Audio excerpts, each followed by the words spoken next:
Hey there, what's up? It's Johny here, and welcome to another episode of the Three Colors Podcast, the show that's full of photography love. And I'm super excited here today. I've got a good friend. Well, he's going to be my good friend, and he's also been on the Six Show. Ugo Cei. He's a fine art, travel, and landscape photographer from Italy. Welcome to the show, buddy. Hey, Johnny, it's great to be here. Thanks for having me. Awesome, man. Awesome. Ugo, give the people a bit of a rundown about you and why you're such a huge fan of photography. Well, why I'm such a huge fan of photography, I would say it's my main creative outlet. It's something that has just started with, as it starts with many people as a casual shooting family shots during vacations and so on, and then I realized it was the best way I could find to express myself. I think that's why some people like to paint, some people like to play music. I cannot paint and I cannot play any instrument, but I can click on a shutter button. It's much easier than playing instruments. Oh, well, I don't know about that. I mean, it's easy to push the shutter button, man, but to really dive deep into photography and pull it apart, it takes a lot of practice, and then it's one of those things, man. I personally, why I enjoy it so much, buddy, is just getting out in nature, and as my listeners already know, just being out in nature, often by myself. It's almost like a meditation for me. I love it. It's for me, it's nature, and not just nature. I like to photograph a little bit of everything. I like to think myself as a travel photographer. My main aim is to document the places, the people I see, and so on. It might be natural landscapes, it might be cityscapes, it might be people, the culture, the food, and so on. To me, anything works, and I love nature. I love being in nature just as you do, and some great landscapes are really fill my heart. But I'm not exclusively into natural landscapes, if you know what I mean. Yeah, no, totally. And it's something that takes a lot of skill, actually, is to go to a place and get a group of images together to tell a story. It's a real skill, I think, because you're shooting everything, mate. You know, you're shooting the close-up details, you're shooting people, you're shooting the wide open vistas. You know, you got the varied of light, you know, of the time. Because basically, you know, if you're shooting a lot of street stuff, it's just whatever's happening at the time is, you know, you need to capture it. So you're dealing with those, you know, those harsh light conditions often, and I think it's a real skill to find a group of images. Have you got any tips for people that want to travel and, you know, and want to capture the place in a group of images to display together to really tell the story of what they saw and felt? I mean, it's huge.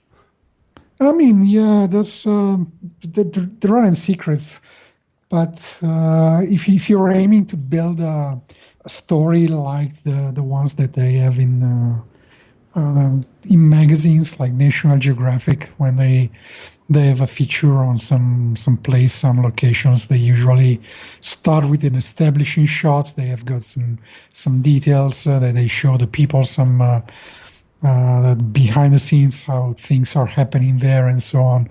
So, and this is something I sometimes struggle with as well, trying to show a story or a place under different angles. And that involves some creative thinking, and it's difficult, as you said. You need to think of the wide shot, encompassing everything, Yep. and the details, and developing a story, and following the characters, and so on. And that means switching from mentally from a mindset to another, and also technically switching to a different kind of approach to images, to different lenses, even switching from wide angle to a macro for close-up shots, and so on. You need to try a little bit of everything and not focus on what you think you are good at, because sometimes people think, okay, I'm great at those colorful sunset landscapes and so on, and that's fine. I mean, if you're purely into landscape photography and fine art and so on, that's perfectly fine. If you're more into a kind of more rounded travel photography, kind of approach, then you need to be prepared to switch mindset, to change gears constantly. Yeah, no, that's totally a valid point, because you think about, you just need to have, a variety of lenses at your arsenal, and different, I think actually for me, a time when I've really gone out into a city and actually done this, because most time I'm shooting natural landscapes, but I was in Tokyo probably about 2 years ago, and I just took out, I think at the time I had a Nikon system, so I was shooting a D800. And actually I took one lens, Ugo. It was quite bright, but it had snowed in town, so it was amazing. Like there was snow all over Tokyo, which was just awesome. I remember I've never seen a city in snow, being down under. We don't have any major cities that get snow, so it was real interesting to me. And I just took out one lens. I think it was like an all-round lens. It was like a 24 to 300 or something, not a fast lens, not an expensive lens, just an all-round lens. And I just remember just going out there and shooting buildings, shooting people, capturing moments, as I was walking around. And it was just such a fun experience to get home. And I ended up making them all black and white, so they all looked similar as well. They were all toned the same way. It was really overcast sort of sky, so the light was nice and flat. And I just remember putting those group of images together, and how fulfilling for me as a photographer to go out and create a group of images in a story, and be able to share that. It was just such a fun time, and it's not something I do very often, but pushing myself out of my boundary as a photographer, pushing myself out of my comfort zone, my wide angle lens and my tripod, you could say, is it opened my eyes to something I haven't really felt before as a photographer, and I think that's really important. Yeah, and one thing you said about you try to shoot everything in black and white, or at least process everything to black and white, to give a kind of stylistical unity to your work. And I think that's important too, because I mentioned variety, and it's important to have different types of images in a travel story, but having a unit of style is also important. So your photos don't have to look like they were taken by different people. They need to show the eye of the photographer behind them as a unity. And that's probably the most difficult part of it. Yeah, for sure, man, for sure. That's awesome advice, buddy. And it's something I think you just need to go out and do often. And you can actually do this in nature too. And then people forget, if you're out shooting landscapes or natural landscapes or cityscapes, people often forget to change lenses from that wide angle. And what's so beautiful about going in tight is it just changes everything. It compresses the scene. You get such amazing different looking landscapes when you start to put on a tele lens, and then you grab your macro. And what's so great about your macro is you can really control what you're shooting there, by blocking the harsh sun. And so after the sunrise or whatever, you can get out your macro and then, complete the story with a different set of images, which is, it's a real skill, like it's good to go out there and shoot with your wide, but, pulling out that tele and then pulling out your macro and creating a group of images, you can so do exactly the same thing in nature as well, mate. Yeah, that's awesome. Now, we got on a bit of a tangent there. That wasn't actually our topic, was it? I thought it would be really interesting to talk about adding a human element into our landscape, because I know you like to do that often, and as a travel photographer, adding people, not only close-up portraits, but adding people into your wide vista shots as well. It just gives scale. It adds something.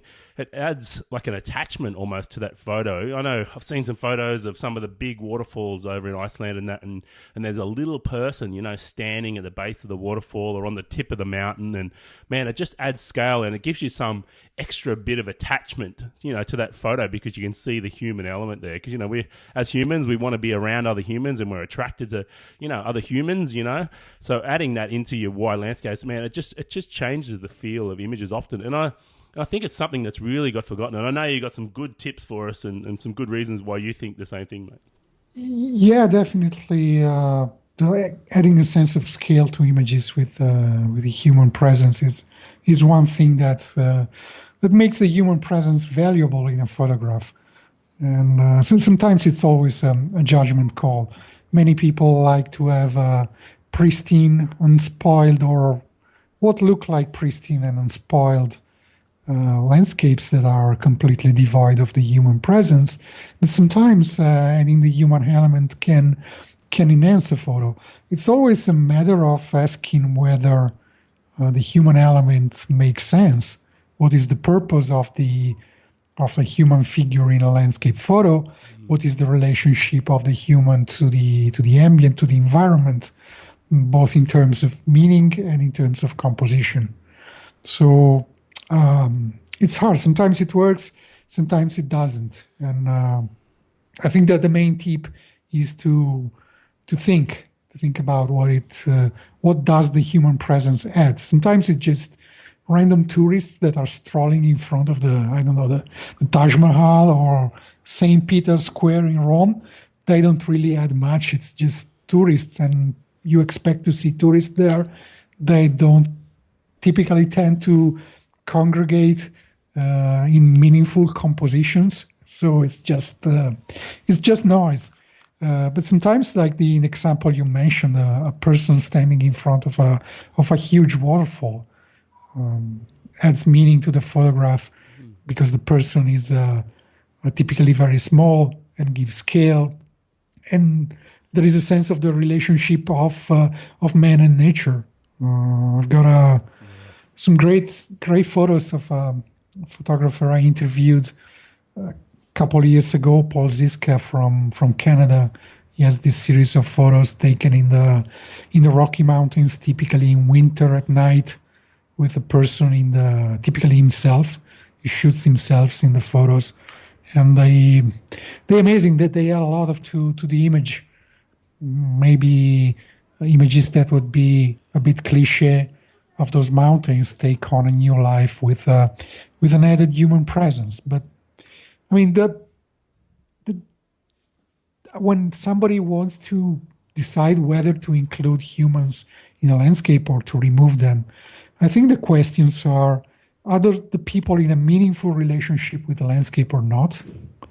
And what role do they play in the composition? Yeah. Are they annoying? Do they distract? Or do they focus the attention of the viewer? What can a human presence tell the viewer about the landscape itself? Is the presence something that is intrusive? It looks natural, and so on. Are there too many people in the photograph? Sometimes, I mentioned before, crowded scenes don't look good. So maybe 3 persons are great, 1 is great, 25 maybe not so much. Yeah. It all depends. And that's another thing that you might want to ask yourself is whether to include some implied human presences. Like, I don't know, footsteps on a beach. There is no real human in there, but the footsteps hint to the fact that the human was there. And so that's another interesting subject, in my opinion.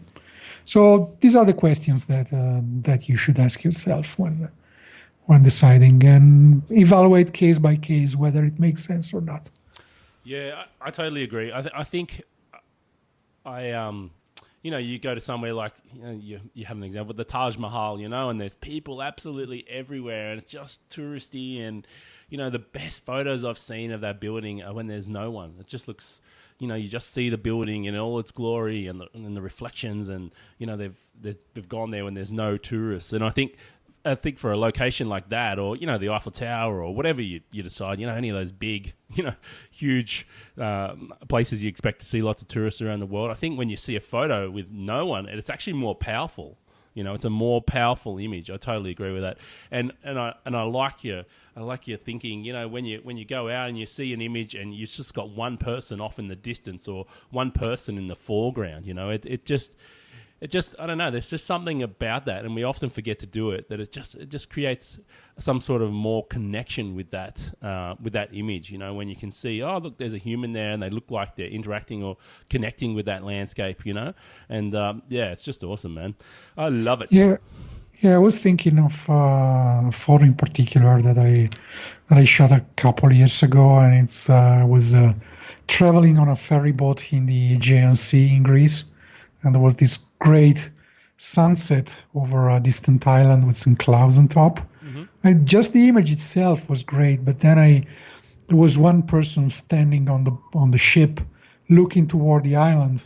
To me, there was a connection between the person and the island, and maybe the connection was only in my mind, but I was just thinking that this person could be somebody who emigrated from that place, because many Greek islands were people emigrated from them because there was no jobs, no economy there, and people returned to those islands again and again to visit their relatives and the places where they lived, and look at those islands with a sense of longing. And this was the impression that scene gave me, even though maybe I'm completely making this up and that person was just looking at the sunset like me. Yeah, well, no, it's totally true, and that's the other part of adding the human element. It makes your mind run wild and think about what that person is doing there in that scene. It gives you more things to think about other than a beautiful landscape or a beautiful cityscape. It creates more of a feeling and a connection, and that's what I keep going back to. You're looking at that person, wondering what they're doing, or thinking to yourself, if I was that person, what would I be feeling? You can even think deeper that way. So it's definitely a really cool thing to do. And the other thing I've seen people do too is add a human element just for some foreground. A classic example, you're at the beach and the tide's getting lower. This is a classic example for me. And you've got these beautiful reflections, and they're a beautiful foreground in itself. But if you can add someone into that reflected area and just have someone up close, sort of the lens looking out over the vista, or looking out over the reflections to the ocean, it adds a bit of foreground element when there's none available. So that's the other use I've seen of adding people. So it's really cool, mate. Ugo, what would be if you had top 3 tips, and it can be related to travel, landscape, nature, whatever it is, mate. Your top 3 tips you would like to tell my listeners who are at the place where they're learning about photography. What would your top 3 tips be, mate? Because everyone has got a different set of experiences, and everyone, you can even think back to the 3 things you wish you knew when you started photography, or whatever those things are. It can be anything, mate, because everyone's got a different take, and not everyone is going to have the same answers here. And it's really interesting to hear everyone's take of their top 3 things they think can really help.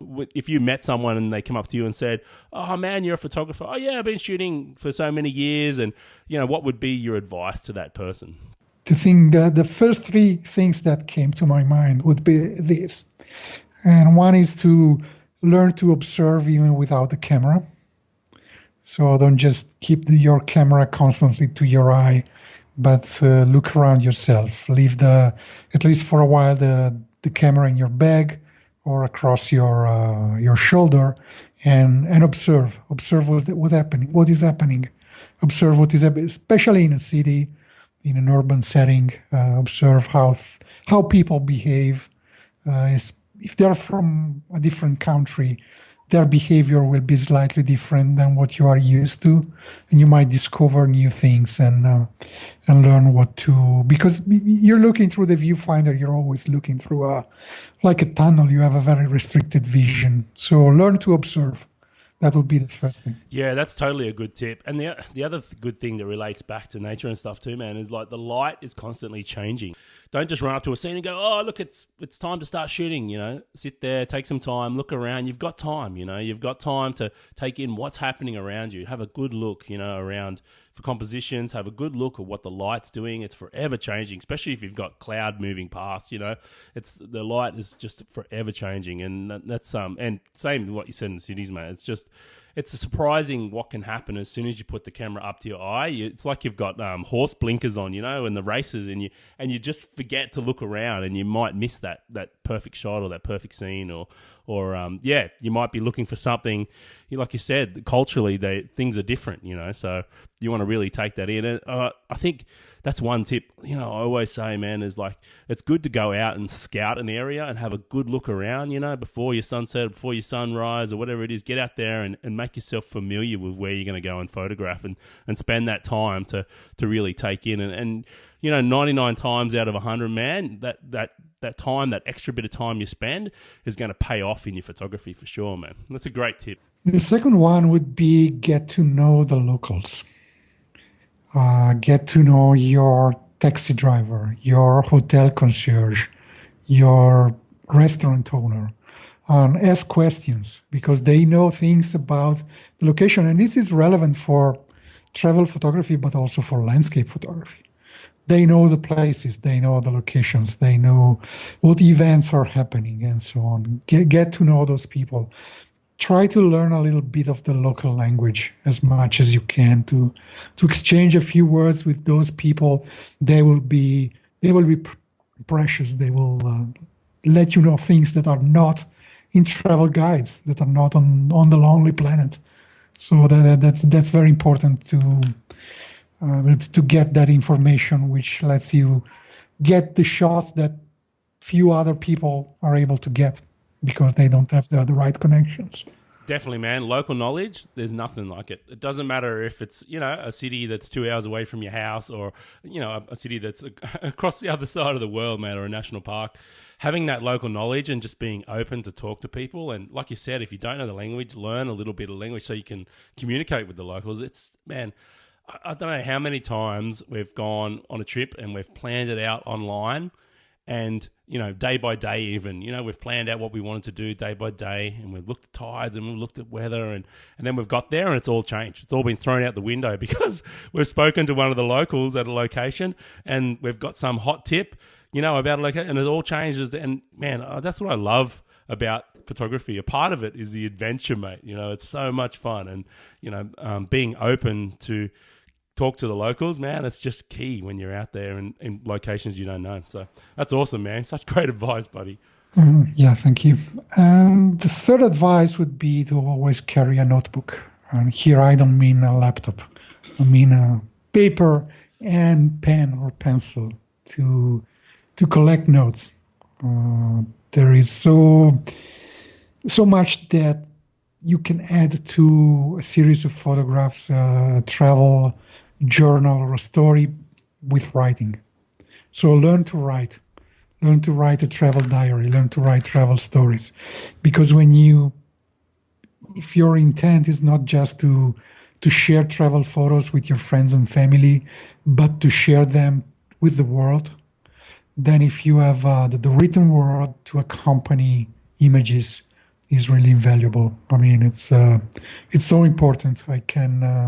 This is something that I learned recently, but I cannot underscore the importance of this more. To learn to write and carry a notebook. Take notes of the places you visit.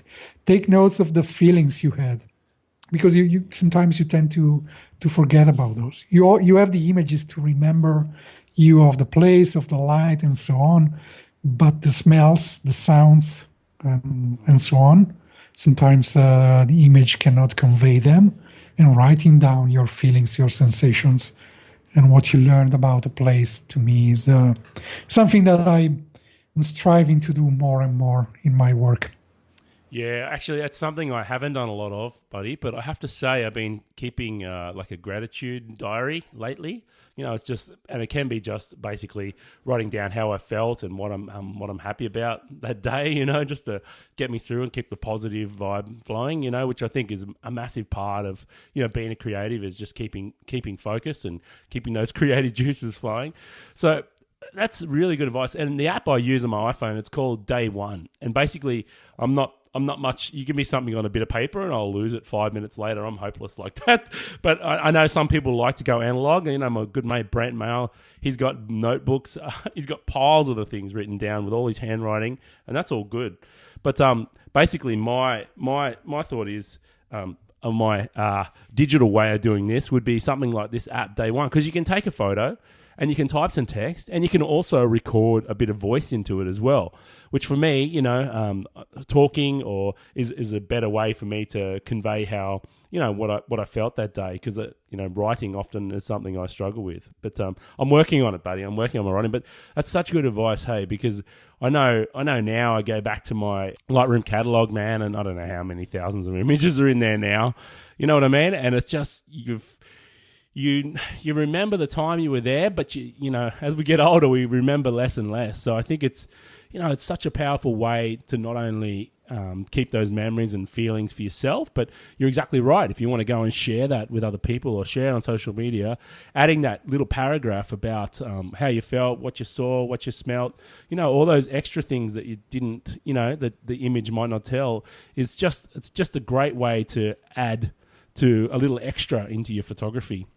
I think it's very important, especially if you want to make a dent in social media.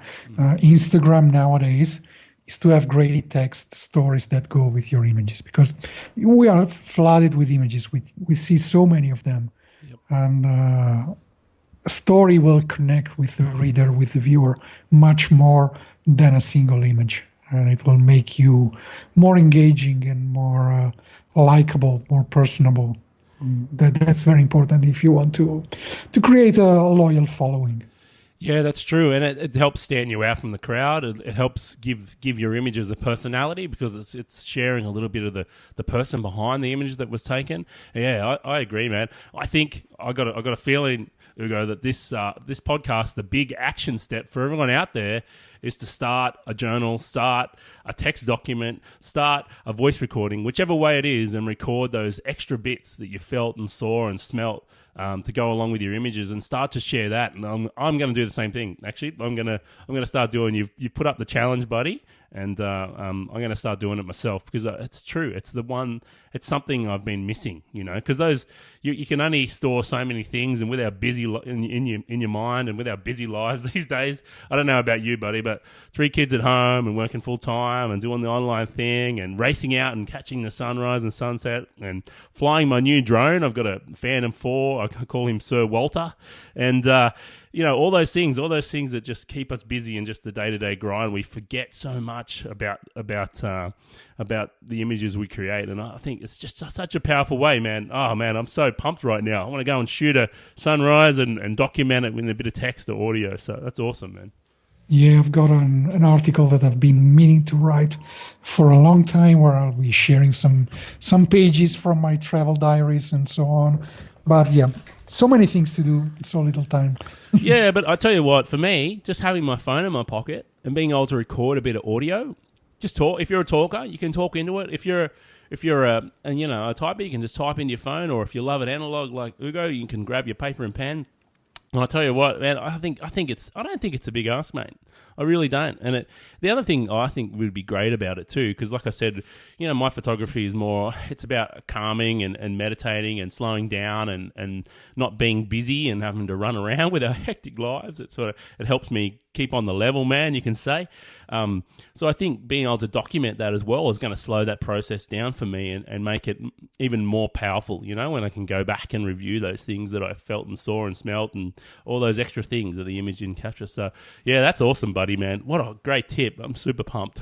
That's awesome. Thank you. It's so good. It's such a simple thing, man, but we don't think about it. We're so busy just taking the photo. But, it's really good, man. That's powerful, dude. Yeah, I was trying to give some tips that were just not technical. Like, always use a 35mm lens at f8. That's not the kind of advice you would get from me. No, that's good. Actually, that's the sort of stuff that I really love. Everyone I've talked to on the podcast so far, we've talked about these things that not many people often like to mention. There's so much technical information out there.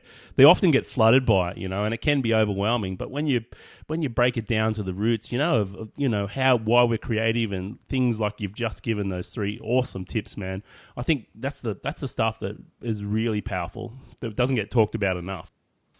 Mm-hmm. Yeah, true.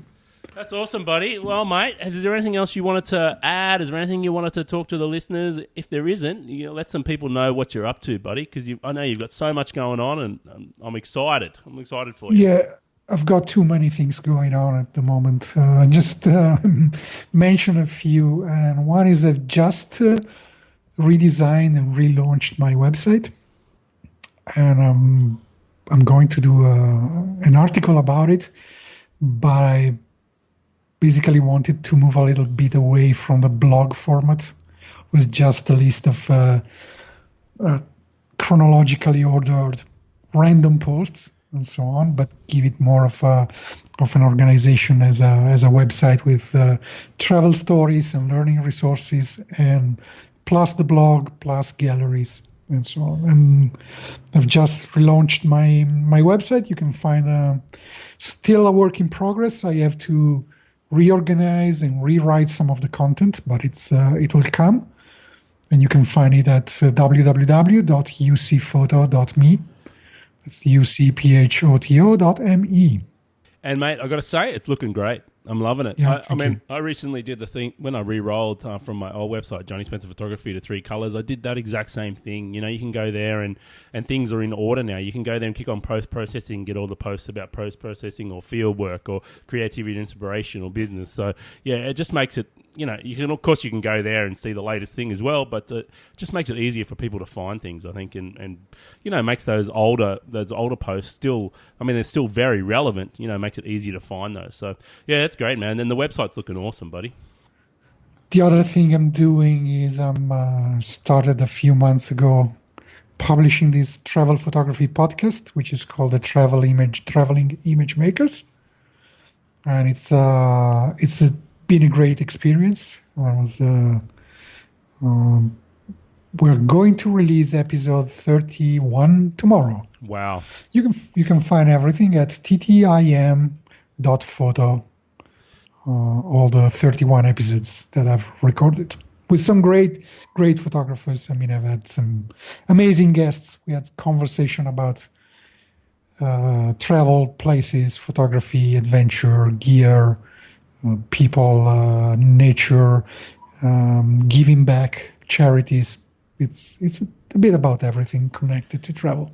That's awesome, man. 31 episodes. Congrats. I know the grind, man. That's awesome, buddy. That's really good. You're well on your way for a very successful podcast there. And I know there's one last thing you want to talk about, mate, and that's your photo tours. Yep, that's the third thing. As if having those 2 websites were not enough, I'm also involved. We started this some time ago together with a friend. We started a company that we are offering photo tours and workshops. We like to say photo tours more because it's about experiencing the places, and the places we selected. I live in Italy, which is in the middle of the Mediterranean Sea, and we started offering tours in locations around that area. So we are our current offering includes a tour of the Italian Riviera, a tour of the Greek islands, a tour of Sardinia, and the last one we are going to do a Venice Carnival workshop tour that will be in February of next year for the Carnival. Oh, that's awesome, man. That's some of those. I was looking at the website earlier, man. Some of those tours just look so much fun, man. You guys have to check that out. People can expect to get some photography education, of course, but being able to go to the best places at the best time and experience the culture, experience the food, the wine. We try to make it, intense in terms of things we do and see, but pretty relaxing. We're not overly concerned with the technical aspects of photography, even though we do give some technical tips and backgrounds and instruction, depending on what their skill level is. But we try to make it most of all an experience of a place, of a location, of a culture. Yeah, that's perfect, man. I think that's such a great way to look at, the old workshop, call them photo tours, because the experiences are really the thing that you come home and you remember the most. And that's what I love about photography, man. It's not so much even just the images you come home with, it's those memories and experiences that you've gained while out there having fun with other creative people is just awesome. So as always, guys, all those links will be in the show notes over at threecolors.co/podcast. And Ugo, thank you so much for being on the show. I appreciate your time. It's just it's been awesome to finally talk to you. Yeah, and it's been great to be with you today. And I'm actually not really planning, but it's in my top of my bucket list would be a trip to Australia. Actually, I'm thinking of taking sometime maybe next year, maybe in 2 years, a sabbatical and traveling east, visiting Southeast Asia, and then going down to maybe Australia, New Zealand. So if I do, I will get in touch. We can hang out together and have some drinks. Yeah, for sure, man. No doubt. It'll be awesome. I'd love that, man, if you come down our way. And if I get up your way, I'll be there for sure. So, guys, remember to check out all those things, Ugo's website, the photo tours, the podcast. Get on board because he's an awesome guy and he's got plenty of photography love to give. And that's it for this week. I hope you enjoyed this episode of the Three Collars podcast, the show that's full of photography love. And we'll see you next time. This is Johny out. Peace.